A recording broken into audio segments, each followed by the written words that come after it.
Hi, welcome back to Sew Like Dotty. I'm Alison and welcome to Friday Sews. I nearly didn't record today because my week's been quite a disaster really.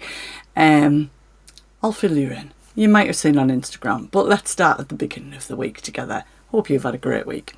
So it was Sawtoon Sunday. I don't think I really did an awful lot on Saturday, I can't remember, but it was Sawtoon Sunday. So yeah, I'm going to talk about this because I started making this on Sunday. It feels like it's took me all week to make this dress, but I'll explain why shortly. Just lush. Always love Sawtoon. Feels like a while since I've been. I think I couldn't go last month. So Adam was there from Adam Sews. If you don't watch his channel, why? Well, I just love him to bits. And he is my buddy partner, whatever you want to call it, for the November challenge, which is hashtag a gift to November.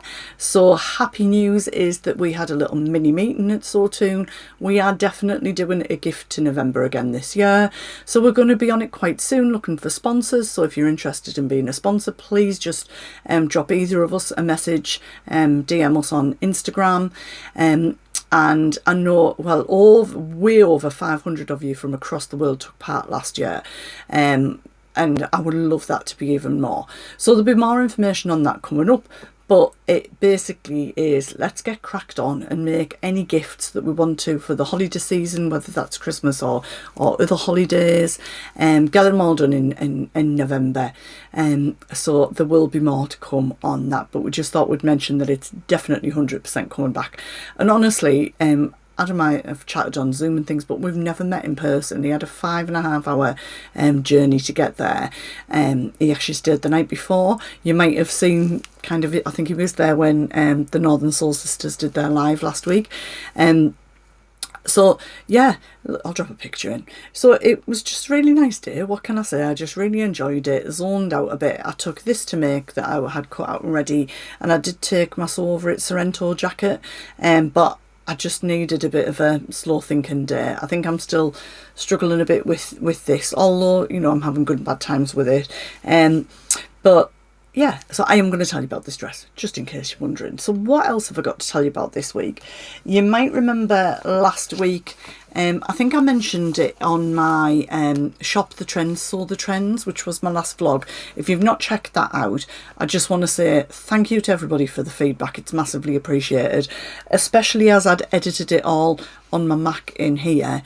And blessed Tamlin messaged me and went, I've loved it, but it's just cut out at something like 14 minutes, the end bit's not there, and I basically had to re-edit it all. So I ended up using, I think, pretty much the whole of Sunday evening to do that. And I was like, oh. But your feedback was lush, and you know, and if it's not so lush, that's fine too. I asked for feedback whether you'd like me to do one each season. Lots of you said yes, we love it. You've really helped us out. We don't really know what is in the shops, what is on trend. So if you've not checked it out yet, I will try and remember and drop a link to it in the description box, and you can check that out after you've watched this one. So one of the things I talked about was the new Fibre Mood. So this is special edition number 2. So on the back of it, I'll take a picture of this in and drop it in as well. On the back you can see all the different things that are in it. Now there are some children's patterns in it, but there are lots of lovely patterns in it. Now I'm not the only one. If you've you'll have seen loads of people sharing this week. If you want to check out some pictures of it, Jen Legg shared hers on Instagram, and that's Jen Legg Tees Creative. But this was the particular reason that I was, let me just get that in shot, drawn to this, because this swimsuit pattern, I just thought, yes, I want that in my life. So this one is called the Luca. So if you go on to Fibre Mood's YouTube channel, in all different languages, there's sort of a little sew along of this on there. It doesn't seem to be lined, but I am thinking of lining it, and I'm going to put like a vest sort of bra type of thing inside it. Just feel like I need a bit of support. I'm probably going to make it in the plain one first of all, try it out for fit, and then do it with the ruffle. I'm also, as I did say in that, thinking that this would be fabulous as like a bit of a bodysuit with some nice wide leg pants. Absolutely adore it. I was a little bit sneaky. I did buy well, I've bought, but I have every intention of returning it, a one-shouldered asymmetric swimming costume from Matalan in the UK, because it's a long time since I've worn a swimsuit. I mean, when I say I wear a bikini, you know, the kind of big bottoms and well covered. But I often find that swimsuits are quite short in the body for me. And so I have got one, and it is. So I'm going to kind of put that down against the pattern piece for this. And sort of see how much I need to lengthen that pattern piece by. I'll probably just draw around it, to be fair, and then I can return it, and then I can sort of spend my time doing this. So maybe Sunday I might do it. Yeah, maybe the weekend I think I might do some swimwear or get started on it and try it for fitting things. There are a couple of other things that I really like in here, so I'm just going to show you those now. There are a couple of Lush bags in there, so you've got like in the UK we call it a bum bag, but quite nice. Sorry, it's really hard for me to move. I'll explain why in a second. And then this other one, which I'm thinking this might be cool. We're at 2 weeks time, we're at like a gig festival-y day thing, and all I really need is my phone. So I think that would be quite cool to make for that. And there's always the patterns, which is what's just dropped out, or in the back. There's also another bag in here, which is like a self-drafted one that I'm hoping to make for my holidays. I'm just going to put my finger in that page because there's another pattern that I like in there. So the kids ones are no good to me. I've not got anybody that I need to make those for. So let me just skim forward. Okay, so there's a few more things. I absolutely adore. This is called the Nika dress. I'm trying to keep my fingers in all the pages. I adore this. So it's got a zip at the back, but I just love how it crosses over at the sides and where the pockets are on it, so a bit of a different technique. I love that. So that might be kind of, I don't know if I'll make that for summer, but that might be a different sort of a pinafore for winter. That's a different version of it, just there. I do love how they photograph all of their patterns. Yeah, so in here you've also got a pattern for a baseball cap, which is a proper pattern to follow, and then this bag just here, which I think is lovely.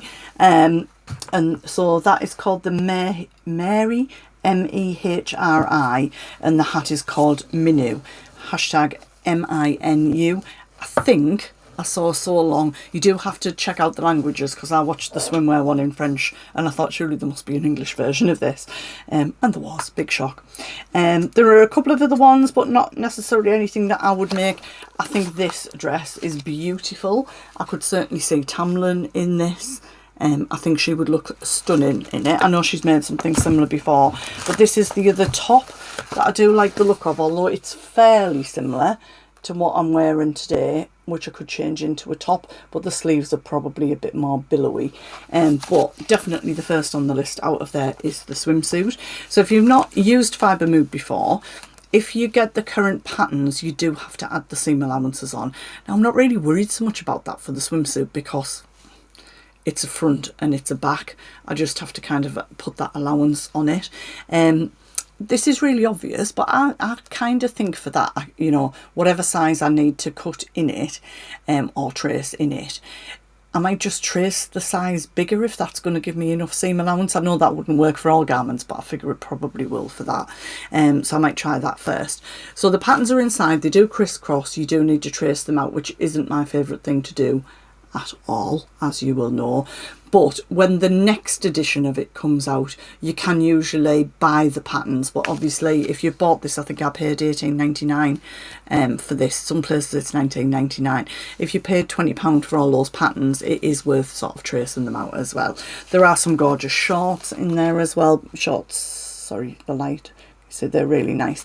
So check it out. Yeah, have a look on the fold line. It was on their edit last Sunday. So I'm recording this. I don't even know what day it is. It is Thursday the 19th of July. So whatever date last Sunday was, Fibre Mood, the edit. I watch that every Sunday on YouTube. Love it. So that is that. I feel like I want to pick it up and read it. I keep thumbing through it. So this fabric is still work in progress. This is going to be probably the Peppermint magazine. So I'm doing a shirred panel front, shirred panel back. I just had to take it off the sewing machine because I wanted to get this dress done. So this is still available on Pound Fabrics for £2.50 a metre, and as you can see, it's shirring in beautifully. It's just a little bit of a take time because I think I've been saying it's quite busy for me at the moment. What else did I do? So I'm just going to show you this fabric because I think the trousers are in the other room. I made a pair of Tilly and the Buttons Saguaro pants out of this fabric last year. It's like I don't know if it's a viscose crepe, I don't know what it is, don't really know where I got it from. These are just some scraps of it that I've got left. Anywho, I think I made those in a size 6, but they've been too small for me. Anyway, last night I put a pair of like pink spotted cotton pyjama bottoms that are the same pattern, and they fit, they were fine while I'm in bed. Obviously they were pyjamas, and tried these on today. I couldn't even wear these like 3 weeks ago, that I couldn't even get them on, and they fit, but they just keep fraying on the seams, so I keep overlocking them down. So when I got them out and thought, well, I'll wear them, I thought, yeah, they need a bit of a repair from last season, so I have overlocked them. I'll put a picture in it. I think it might be last year's picture that I share because I'm not getting any more photos tonight. I'll explain why shortly. So I've repaired those. I think that's probably it in terms of what I've done, and then I've just concentrated on this dress. So as you can see, this can be worn up or down. So I did talk about this on my Friday, not my Friday sews, my Shop the Trends, Sew the Trends. So this is the McCall's pattern. I think it's still available, M028. As you can see, it's a jumpsuit. I've never made it as a jumpsuit. I deliberately bought this a couple of years ago for the top because I wanted to make this sort of a dress. So I started it at sew-tune, did the bodice. I didn't get the elastic through. I'd got the skirt together. I was too busy, as normal, too busy sewing really. I mean, we call them sewing socials, don't we, across the country, but we talk a lot, which is fine. It's just nice to make new friends. Vicky was new to me, so hello Vicky, I know she watches my channel. So I had bits of this dress to still finish and put together. So a couple of days ago I put the ruffle onto the skirt. I'll lift it up, I think you should be able to see this. I have just done a rolled hem on the overlocker on it, which is my favourite little hem to do. Because it's quick and because I'm lazy. And I do kind of like the little ruffly effect it gives, and it does a bit of a swoosh with it because it sort of weights it down a little bit. So it is my favourite one to do. I did a channel for elastic on the sleeves, but I don't think I'm going to put the elastic in, so I've just finished off the hem on those. So today I've finished the elastic round here. I made it too tight, so I've had to put a little bit more in. I still don't know if it's slipping off, but I don't want to faff on too much with it because it's mostly for holidays and I want to lose more weight before then, so I think it'll be fine. The fabric was from Rainbow Fabrics last year. So basically it's a plain skirt with a ruffle on the bottom. I'll drop some pictures in and you'll see it. And then I've done the double waistband trick, and I'm going to tell you about that. But you all know I'm a bit incapacitated with this. I've also got this on this hand when that split to bed. But if you haven't seen my Instagram, while I was working here with my 2 monitors, laptop, etc. the other day, I was getting hotter and hotter and hotter. So I decided I would open the window, which is actually, sorry, I'll raise this arm because I can't raise this arm, which is like right here, just behind where the camera is. It's really stiff to open. Obviously, I can't really push anything very well with this at the minute. I stood on a step and then I stood on my chair, which I've done before, and as I gave it one good last push to try and open it, the chair moved, I flew through the desk. I mean, I'm laughing about it. It all happened in a split second. I knew I was going, so I sort of turned this way because I think if I'd landed face down it would have been even more of a mess. So yeah, because there's just an IKEA desktop, it was white. You'll see a colour of it now repaired. It's now brown. Because it's attached to the drawers, it didn't tip. I literally went straight through. I mean, I'm laughing about it. It's not funny, really. It could have been so much worse. So I'm struggling a bit with lifting this arm up. So this needs ironing. Please forgive me in the pictures. I'm not showing you them yet. It really needs iron, but the last thing I can do tonight is pull the ironing board out and give it an iron, because that will be with this hand. So I'll show you partly why this has been a problem. So this little, you know, I hate my arms, but I mean, look at the state of that. It's absolutely huge. It's so painful. Then I've got some more up here. I've got some scratches and scrapes. I've got more bruises up the top. All of my back was really aching yesterday, and I can lift my arm to here today, but anything higher than that is really painful. But it could have been a lot worse. Bruises, scratches, aches, they heal. It could have been an awful lot worse. So yeah, I'll have dropped the picture in by now. But the other thing that went flying, luckily my two sewing machines were on the other desk. Once I got up, I mean, I was literally, you know, when you're in training and you kind of, in our training, you sort of do things on one of the screens and then you go off to do some questions and then you all come back together for it. I was in that bit, so I wasn't on screen at the time or anything. But I was kind of like, oh my God, where's the laptop at? Please let that be all right from work. Yes, it was. Couldn't work out where the headphones were. My phone was underneath it all. You'll see the pile on the picture I dropped back in. And then I realised my baby lock overlocker had gone flying as well, and I was just like, oh, but I couldn't do anything with it because I was at work. So I kind of managed to find the laptop, managed to find my headset, went and sat on the dining table to finish the training. I was literally just sat like this on the train. I couldn't move. I only had about an hour and a half left to finish.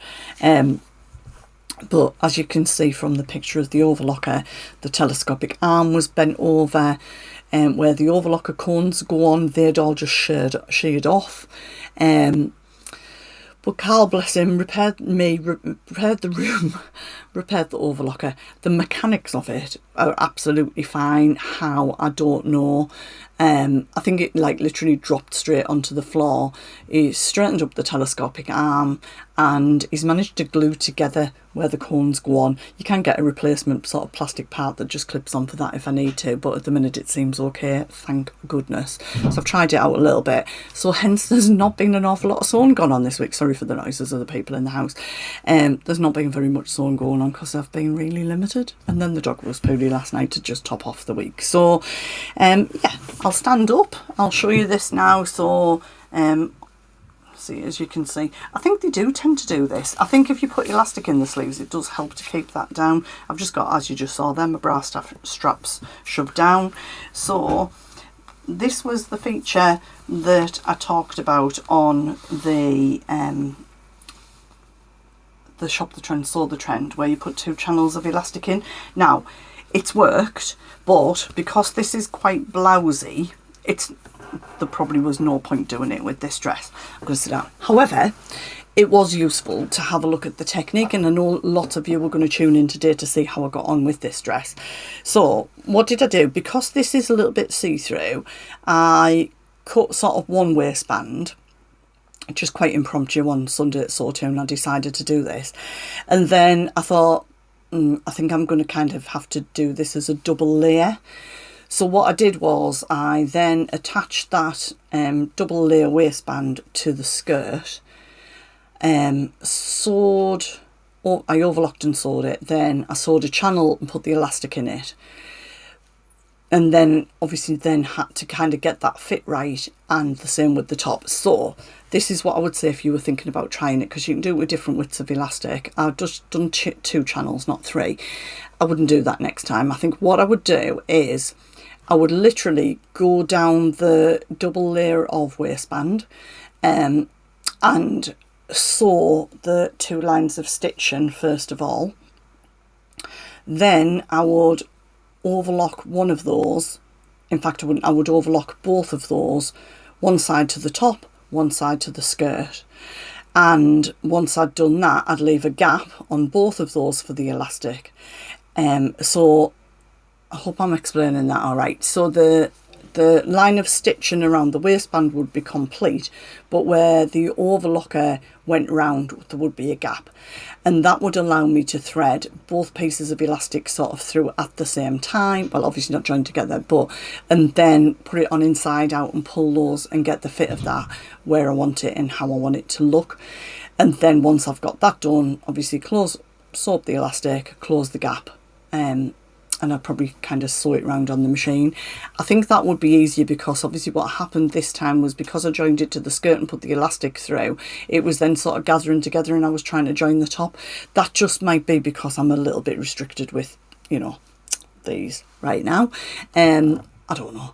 But yeah, that would be my suggestion if you do want to give it a try. And as I said, because this is quite blousy, it may just be, well, I know I didn't lengthen this, so this is the fit of this dress. But I'll drop the dresses, a couple of the pictures in. I'm not going to share too many because they're all on that vlog. But I'll drop a couple of those pictures in and let you have a look at those to see the sort of effect I was trying to get. So I definitely think it would work with other patterns. I think I'm going to definitely do it with the Stylac Bell dress. That's got sort of a yoke, I think that's what it's called, on the waist. I think it would be really easy to create those two channels on there and that would look really, really nice. One of the things, other things that I did see, and I think I put a picture of it in that Shop the Trends, Sew the Trends, but I didn't massively talk about it, was a red dress that popped up actually on my social media last week from Next in the UK, which is an asymmetric dress, but the top of it is all shirred.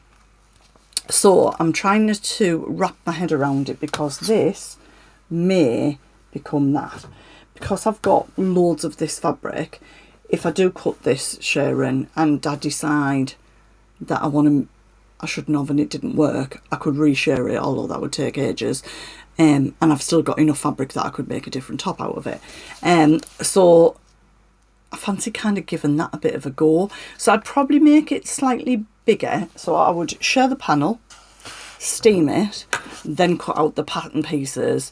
And obviously, like on holiday, if I was going to wear it over these, it would then the straps and everything should match up. But I'd probably make it slightly wider, so it wasn't maybe slightly as tight as the swimmer costume was. But I think I'd have to line it. So that's what I've been trying to wrap my head around, because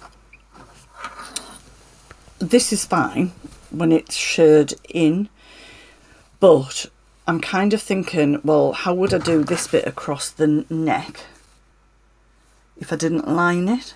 So one of the things I'm thinking, because I've got some white viscose, like remnants of a Mabel blouse that I made up there, I was thinking that I could sort of cut this across. I was trying to think how to do it, but I might have to sort of pleat the fabric on the inside so when this stretches, the lining will move with it. I mean, I could share the lining as well, but I don't really want to do that, if I'm honest. But if anybody's got any ideas about that, or a bit of inspiration, or a pattern, I don't really want to have a pattern with the zip in, because it's something I just want to pull on. It may not even be something that I make, it's just an idea that's rattling around in my brain. You know how dangerous that is. But yeah, if anybody's got any suggestions, so all I want to do really is the top, and then join it onto like a gathered, bit of a slightly gathered, maybe A-line sort of skirt, a bit similar to this one really. And I'm thinking that would be a really nice holiday dress, either for around the pool or on an evening. And if I was wearing it on an evening, I'd probably put a swim costume on underneath it just to give me a bit of support and things rather than a bra. So let me know if you've got any thoughts about how you would go ahead and put that together, because I'd really appreciate that. So there you go. Not a lot of sewing, lots of chat, lots of injuries. The dog's okay, thank goodness. We had no sleep last night. I'm mending. And how are you? Let me know, as always, what you're up to, because I love your comments. And thank you for taking the time to watch the vlog and to comment or give me a thumbs up. And more than anything, I'd really appreciate if you could just give a little subscribe. That would be amazing. So thank you. Have a fabulous week, and I'll catch up with you soon. Bye for now.